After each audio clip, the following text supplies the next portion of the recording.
Bonjour et bienvenue dans votre émission Focus Entreprise. Aujourd'hui, nous recevons Daniel Droetto, créateur d'Energy Africa, la première plateforme de financement participatif 100% dédiée au développement de projets éco-responsables en Afrique. C'est parti. Bonjour Daniel Droetto. Bonjour Eleanor. Bienvenue sur le plateau de Focus Entreprise. Merci de m'avoir invité. Alors vous êtes un entrepreneur en série avec une solide expérience de l'Afrique. Vous êtes directeur, conseiller en investissement notamment et directeur d'Energy Africa. Alors c'est une plateforme de financement participatif 100% dédiée au développement de projets éco-responsables en Afrique. Dans quel contexte, avec quel objectif vous avez créé la plateforme ? Bien, j'ai rencontré Solofo, un porteur de projet qui s'appelle DigiTop. Et je travaille dans le domaine du paiement sécurisé en Afrique depuis plusieurs années. Donc on a trouvé un compromis sur l'Afrique, on a essayé de réfléchir à son mode de financement. On s'est dit que le financement participatif pouvait être une bonne solution pour financer ces kits solaires en Afrique. Et il n'y avait pas de plateforme vraiment dédiée pour ça en Afrique. Et donc on a décidé d'en créer une pour étoffer cette solution de paiement. Et vous pouvez nous en dire un petit peu plus sur ce projet DigiTop ? DigiTop consiste à apporter des kits solaires aux foyers africains ou aux petites épiceries africaines pour leur permettre d'assurer la sécurité de l'énergie électrique, qui est quand même la base de tout. Et puis ce projet aura eu le mérite donc d'être à l'initiative de la création de la plateforme. Tout à fait. Il y a quelque chose qui est très intéressant. Ce sont les garanties. Quand on fait du financement participatif, quelles sont celles que vous apportez à vos porteurs de projets ? Alors nous sommes régulés par l'administration française, nous sommes intermédiaires en financement participatif. C'est très contrôlé donc. Tout à fait contrôlé. Les flux financiers sont gérés par un tiers, donc on n'a pas la maîtrise des flux financiers. Donc par un tiers. Vous ne partez pas avec la caisse. On ne part pas avec la caisse, on est assuré par des assurances, on est adhérent à des associations, il y a des médiateurs qui sont là pour, en cas de conflit, trouver des solutions. Donc voilà, l'investisseur est tout à fait sécurisé par ces différents organismes. Et vous offrez aussi des garanties en termes de contenu finalement sur le projet et sur le caractère éco-responsable. Tout à fait, on a une charte avec une six thématiques qui essaie de couvrir les 17 objectifs de développement durable de l'ONU. Les 6 thématiques sont ? Les 6 thématiques, c'est l'énergie renouvelable d'abord, pour ce qui avait DigiTop.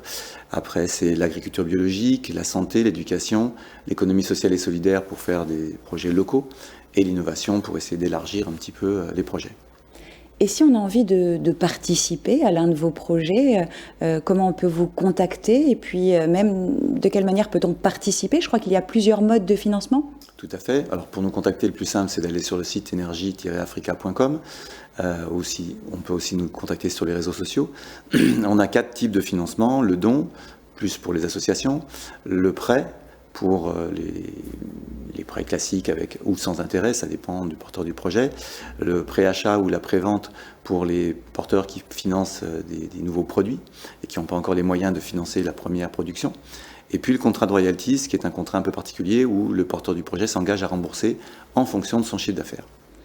Et finalement, quel est le profil un petit peu de vos contributeurs et quelles sont leurs motivations ? En fait, on a détecté 3 motivations. Une motivation plus affective vis-à-vis de l'Afrique ou vis-à-vis d'un... un attachement particulier. Tout à fait, vis-à-vis d'un pays en général, parce que l'Afrique, c'est quand même grand. On n'est pas forcément motivé par toute l'Afrique, mais au moins une motivation affective. Une motivation plus environnementale, sur les 6 thématiques qu'on a dit tout à l'heure. Et puis, dernièrement aussi, une motivation financière, puisque certains de nos projets peuvent permettre de doubler la mise en 3 ans. Donc, ça peut être aussi un intérêt financier. Et en fait, au final, il y a un cocktail de ces 3 motivations qui varient en fonction de chaque personne.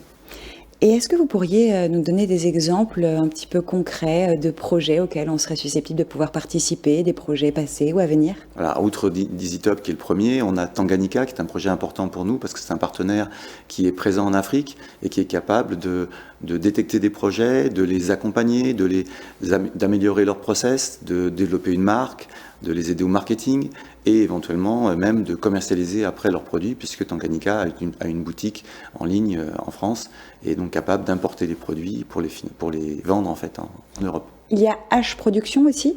H Production est un autre projet qui est un projet plus agricole en fait, de l'agroécologie à base de farines de produits africains, des farines sans gluten. Et en fait, le projet qu'on a dans Energy Africa, c'est de recycler en fait les fibres de banane pour en faire des tissus, en fait, des tentures ou des tapis. Afin d'améliorer votre visibilité et donc d'assurer le succès de vos futurs projets, je sais que vous avez mis en place un plan de communication sur les réseaux sociaux. Est-ce que vous avez des cibles privilégiées ou des objectifs particuliers pour la suite? Oui, on a un plan de communication sur les réseaux, principalement Facebook et Instagram, pour retoucher en fait les cibles particuliers, et en particulier la diaspora africaine, qui est une de nos cibles. On a également une cible plus investisseurs institutionnels, associations, partenaires, fondations, et puis on cherche aussi des influenceurs qui pourraient être une sorte de parrain de notre plateforme et apporter leurs fans et apporter la confiance dans la plateforme. Merci Daniel Droetto d'être venu nous parler d'Energy Africa sur le plateau de Focus Entreprise. Merci à vous.